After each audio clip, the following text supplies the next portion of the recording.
RSS ಅನ್ನ ನಾವು ನೀವು ಸೇರಿದಂತೆ ಸಮಾಜದ ಜನ ಸುಮಾರು ಸಾಕಷ್ಟು ವರ್ಷಗಳಿಂದ ಶತಮಾನದಿಂದ ನೋಡ್ಕೊಂಡು ಬಂದಿದ್ದಾರೆ, ಅರ್ಧ ಮುಕ್ಕಾಲು ಶತಮಾನದಿಂದ ನೋಡ್ಕೊಂಡು ಬಂದಿದ್ದಾರೆ. RSS ಮೇಲೆ ಯಾವುದೇ ಗುರುತರವಾದ ಆರೋಪ ನನಗಂತೂ ಗೊತ್ತಿಲ್ಲ, ಸ್ಪೆಸಿಫಿಕಲಿ ರಾಷ್ಟ್ರೀಯ ಸ್ವಯಂ ಸೇವಕ ಸಂಘದ ಮೇಲೆ. ಈಗ ಕರ್ನಾಟಕ ಸರ್ಕಾರಕ್ಕೆ ಇವರು ಪಥಸಂಚಲನ ನೋಡಿ ನಡುಕ ಹುಟ್ಟುಬಿಡುತ್ತಾ? RSS ಪಥಸಂಚಲನಕ್ಕೆ ಕರ್ನಾಟಕ ಸರ್ಕಾರ ಪಾತ್ರ ಕೊಡ್ತಾ ಇದೆಯಾ? ಅಲಿಗೇಷನ್ ಏನಂತೆ RSS ಮೇಲೆ, ಏನ್ ತಪ್ಪು ಮಾಡ್ತಾ ಇದ್ದಾರೆ RSSನವರು ಅಂತ ಕಡಿವಾಣ ಹಾಕಬೇಕಂತೆ.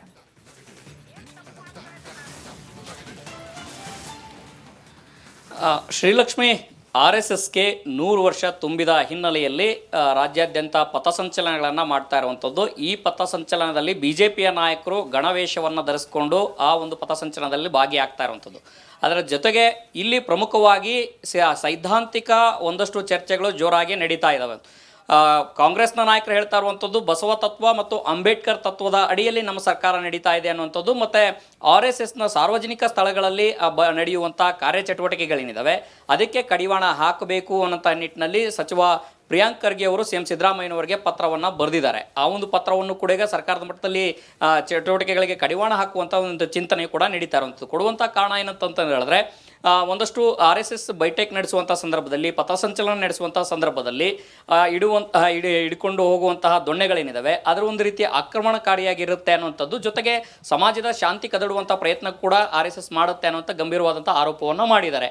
ಇಲ್ಲಿ ಪ್ರಮುಖವಾಗಿ CM ಸಿದ್ದರಾಮಯ್ಯನವರಿಗೆ ಕೊಟ್ಟಂಥ ಪತ್ರವೂ ಕೂಡ ಸರ್ಕಾರದ ಮಟ್ಟದಲ್ಲಿ ಚಿಂತನೆ ನಡೀತಾ ಇರುವಂಥದ್ದು. ಮತ್ತು ಕಾಂಗ್ರೆಸ್ನ BK ಹರಿಪ್ರಸಾದ್ ಅವರಾಗಿರ್ಬೋದು, ಪ್ರಿಯಾಂಕ್ ಖರ್ಗೆ ಅವರಾಗಿರ್ಬೋದು, ನೇರವಾಗಿ ಸೈದ್ಧಾಂತಿಕ ನೆಲೆಗಟ್ಟಿನಲ್ಲಿ ಒಂದಷ್ಟು ಅಟ್ಯಾಕ್ ಮಾಡುವಂಥ ಪ್ರಯತ್ನಗಳನ್ನು ಮಾಡ್ತಾ ಇರುವಂಥದ್ದು. ಇಲ್ಲಿ RSS ಇಂದ ಸಮಾಜಕ್ಕೆ ಯಾವುದೇ ರೀತಿಯ ಪ್ರಯೋಜನ ಆಗಿಲ್ಲ ಅನ್ನುವಂಥ ಆರೋಪಗಳನ್ನು, ಮತ್ತು ತಾಲಿಬಾನ್ಗೆ BK ಹರಿಪ್ರಸಾದ್ ಅವರು ಮಾತನಾಡುವಂಥ ಸಂದರ್ಭದಲ್ಲೂ ಕೂಡ RSS ಅನ್ನು ತಾಲಿಬಾನ್ಗೂ ಕೂಡ ಹೋಲಿಸಿ ಮಾತನಾಡಿರುವಂಥದ್ದು.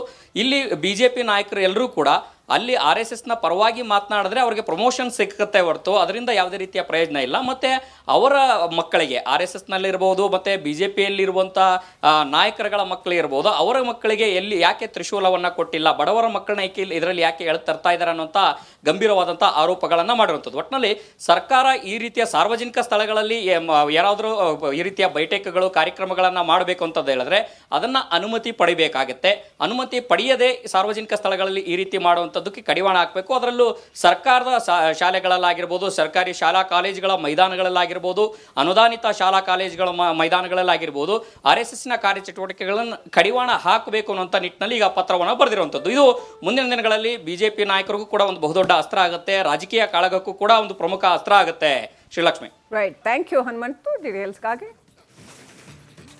RSS ಅನ್ನ ನಾವು ನೀವು ಸೇರಿದಂತೆ ಸಮಾಜದ ಜನ ಸುಮಾರು ಸಾಕಷ್ಟು ವರ್ಷಗಳಿಂದ ಶತಮಾನದಿಂದ ನೋಡ್ಕೊಂಡು ಬಂದಿದ್ದಾರೆ, ಅರ್ಧ ಮುಕ್ಕಾಲು ಶತಮಾನದಿಂದ ನೋಡ್ಕೊಂಡು ಬಂದಿದ್ದಾರೆ. RSS ಮೇಲೆ ಯಾವುದೇ ಗುರುತರವಾದ ಆರೋಪ ನನಗಂತೂ ಗೊತ್ತಿಲ್ಲ, ಸ್ಪೆಸಿಫಿಕಲಿ ರಾಷ್ಟ್ರೀಯ ಸ್ವಯಂ ಸೇವಕ ಸಂಘದ ಮೇಲೆ.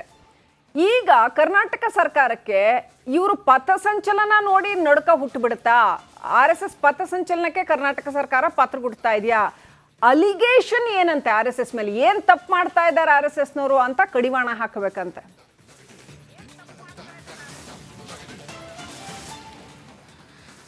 ಶ್ರೀಲಕ್ಷ್ಮಿ, RSSಗೆ 100 ವರ್ಷ ತುಂಬಿದ ಹಿನ್ನೆಲೆಯಲ್ಲಿ ರಾಜ್ಯಾದ್ಯಂತ ಪಥಸಂಚಲನಗಳನ್ನು ಮಾಡ್ತಾ ಇರುವಂಥದ್ದು. ಈ ಪಥಸಂಚಲನದಲ್ಲಿ BJPಯ ನಾಯಕರು ಗಣವೇಷವನ್ನು ಧರಿಸಿಕೊಂಡು ಆ ಒಂದು ಪಥಸಂಚಲನದಲ್ಲಿ ಭಾಗಿಯಾಗ್ತಾ ಇರುವಂಥದ್ದು. ಅದರ ಜೊತೆಗೆ ಇಲ್ಲಿ ಪ್ರಮುಖವಾಗಿ ಸೈದ್ಧಾಂತಿಕ ಒಂದಷ್ಟು ಚರ್ಚೆಗಳು ಜೋರಾಗಿ ನಡೀತಾ ಇದ್ದಾವೆ. ಕಾಂಗ್ರೆಸ್ನ ನಾಯಕರು ಹೇಳ್ತಾ ಇರುವಂಥದ್ದು ಬಸವ ತತ್ವ ಮತ್ತು ಅಂಬೇಡ್ಕರ್ ತತ್ವದ ಅಡಿಯಲ್ಲಿ ನಮ್ಮ ಸರ್ಕಾರ ನಡೀತಾ ಇದೆ ಅನ್ನುವಂಥದ್ದು, ಮತ್ತು RSSನ ಸಾರ್ವಜನಿಕ ಸ್ಥಳಗಳಲ್ಲಿ ನಡೆಯುವಂಥ ಕಾರ್ಯಚಟುವಟಿಕೆಗಳೇನಿದ್ದಾವೆ ಅದಕ್ಕೆ ಕಡಿವಾಣ ಹಾಕಬೇಕು ಅನ್ನೋ ನಿಟ್ಟಿನಲ್ಲಿ ಸಚಿವ ಪ್ರಿಯಾಂಕ್ ಖರ್ಗೆ ಅವರು CM ಸಿದ್ದರಾಮಯ್ಯನವರಿಗೆ ಪತ್ರವನ್ನು ಬರೆದಿದ್ದಾರೆ. ಆ ಒಂದು ಪತ್ರವನ್ನು ಕೂಡ ಈಗ ಸರ್ಕಾರದ ಮಟ್ಟದಲ್ಲಿ ಚಟುವಟಿಕೆಗಳಿಗೆ ಕಡಿವಾಣ ಹಾಕುವಂಥ ಒಂದು ಚಿಂತನೆ ಕೂಡ ನಡೀತಾ ಇರುವಂಥದ್ದು. ಕೊಡುವಂಥ ಕಾರಣ ಏನಂತ ಹೇಳಿದ್ರೆ, ಒಂದಷ್ಟು RSS ಬೈಟೆಕ್ ನಡೆಸುವಂಥ ಸಂದರ್ಭದಲ್ಲಿ, ಪಥಸಂಚಲನ ನಡೆಸುವಂಥ ಸಂದರ್ಭದಲ್ಲಿ ಹಿಡ್ಕೊಂಡು ಹೋಗುವಂತಹ ದೊಣ್ಣೆಗಳೇನಿದ್ದಾವೆ ಅದರ ಒಂದು ರೀತಿಯ ಆಕ್ರಮಣಕಾರಿಯಾಗಿರುತ್ತೆ ಅನ್ನುವಂಥದ್ದು, ಜೊತೆಗೆ ಸಮಾಜದ ಶಾಂತಿ ಕದಡುವಂಥ ಪ್ರಯತ್ನ ಕೂಡ RSS ಮಾಡುತ್ತೆ ಅನ್ನುವಂಥ ಗಂಭೀರವಾದಂಥ ಆರೋಪವನ್ನು ಮಾಡಿದ್ದಾರೆ. ಇಲ್ಲಿ ಪ್ರಮುಖವಾಗಿ CM ಸಿದ್ದರಾಮಯ್ಯನವರಿಗೆ ಕೊಟ್ಟಂಥ ಪತ್ರವೂ ಕೂಡ ಸರ್ಕಾರದ ಮಟ್ಟದಲ್ಲಿ ಚಿಂತನೆ ನಡೀತಾ ಇರುವಂಥದ್ದು. ಮತ್ತು ಕಾಂಗ್ರೆಸ್ನ BK ಹರಿಪ್ರಸಾದ್ ಅವರಾಗಿರ್ಬೋದು, ಪ್ರಿಯಾಂಕ್ ಖರ್ಗೆ ಅವರಾಗಿರ್ಬೋದು, ನೇರವಾಗಿ ಸೈದ್ಧಾಂತಿಕ ನೆಲೆಗಟ್ಟಿನಲ್ಲಿ ಒಂದಷ್ಟು ಅಟ್ಯಾಕ್ ಮಾಡುವಂಥ ಪ್ರಯತ್ನಗಳನ್ನು ಮಾಡ್ತಾ ಇರುವಂಥದ್ದು. ಇಲ್ಲಿ RSS ಇಂದ ಸಮಾಜಕ್ಕೆ ಯಾವುದೇ ರೀತಿಯ ಪ್ರಯೋಜನ ಆಗಿಲ್ಲ ಅನ್ನುವಂಥ ಆರೋಪಗಳನ್ನು ಮತ್ತು ತಾಲಿಬಾನ್ಗೆ BK ಹರಿಪ್ರಸಾದ್ ಅವರು ಮಾತನಾಡುವಂಥ ಸಂದರ್ಭದಲ್ಲೂ ಕೂಡ RSS ಅನ್ನು ತಾಲಿಬಾನ್ಗೂ ಕೂಡ ಹೋಲಿಸಿ ಮಾತನಾಡಿರುವಂಥದ್ದು. ಇಲ್ಲಿ BJP ನಾಯಕರು ಎಲ್ಲರೂ ಕೂಡ ಅಲ್ಲಿ RSSನ ಪರವಾಗಿ ಮಾತನಾಡಿದ್ರೆ ಅವರಿಗೆ ಪ್ರಮೋಷನ್ ಸಿಕ್ಕತ್ತೆ ಹೊರತು ಅದರಿಂದ ಯಾವುದೇ ರೀತಿಯ ಪ್ರಯೋಜನ ಇಲ್ಲ. ಮತ್ತು ಅವರ ಮಕ್ಕಳಿಗೆ RSSನಲ್ಲಿರ್ಬೋದು ಮತ್ತು BJPಯಲ್ಲಿರುವಂಥ ನಾಯಕರುಗಳ ಮಕ್ಕಳಿರ್ಬೋದು, ಅವರ ಮಕ್ಕಳಿಗೆ ಯಾಕೆ ತ್ರಿಶೂಲವನ್ನು ಕೊಟ್ಟಿಲ್ಲ, ಬಡವರ ಮಕ್ಕಳನ್ನ ಇದರಲ್ಲಿ ಯಾಕೆ ತರ್ತಾ ಇದ್ದಾರೆ ಅನ್ನೋಂಥ ಗಂಭೀರವಾದಂಥ ಆರೋಪಗಳನ್ನು ಮಾಡಿರುವಂಥದ್ದು. ಒಟ್ಟಿನಲ್ಲಿ ಸರ್ಕಾರ ಈ ರೀತಿಯ ಸಾರ್ವಜನಿಕ ಸ್ಥಳಗಳಲ್ಲಿ ಯಾರಾದರೂ ಈ ರೀತಿಯ ಬೈಠಕ್ಗಳು ಕಾರ್ಯಕ್ರಮಗಳನ್ನು ಮಾಡಬೇಕು ಅಂತಂದು ಹೇಳಿದ್ರೆ ಅದನ್ನು ಅನುಮತಿ ಪಡಿಬೇಕಾಗತ್ತೆ. ಅನುಮತಿ ಪಡೆಯದೆ ಸಾರ್ವಜನಿಕ ಸ್ಥಳಗಳಲ್ಲಿ ಈ ರೀತಿ ಮಾಡುವಂಥದ್ದಕ್ಕೆ ಕಡಿವಾಣ ಹಾಕಬೇಕು. ಅದರಲ್ಲೂ ಸರ್ಕಾರದ ಶಾಲೆಗಳಲ್ಲಾಗಿರ್ಬೋದು, ಸರ್ಕಾರಿ ಶಾಲಾ ಕಾಲೇಜುಗಳ ಮೈದಾನಗಳಲ್ಲಾಗಿರ್ಬೋದು, ಅನುದಾನಿತ ಶಾಲಾ ಕಾಲೇಜುಗಳ ಮೈದಾನಗಳಲ್ಲಾಗಿರ್ಬೋದು RSSನ ಕಾರ್ಯಚಟುವಟಿಕೆಗಳನ್ನು ಕಡಿವಾಣ ಹಾಕಬೇಕು ಅನ್ನೋಂಥ ನಿಟ್ಟಿನಲ್ಲಿ ಈಗ ಪತ್ರವನ್ನು ಬರೆದಿರುವಂಥದ್ದು. ಇದು ಮುಂದಿನ ದಿನಗಳಲ್ಲಿ BJP ನಾಯಕರಿಗೂ ಕೂಡ ಒಂದು ಬಹುದೊಡ್ಡ ಅಸ್ತ್ರ ಆಗುತ್ತೆ, ರಾಜಕೀಯ ಕಾಳಗಕ್ಕೂ ಕೂಡ ಒಂದು ಪ್ರಮುಖ ಅಸ್ತ್ರ ಆಗುತ್ತೆ. Srilakshmi, right, thank you Hanumanthu ಡೀಟೇಲ್ಸ್ಗಾಗಿ.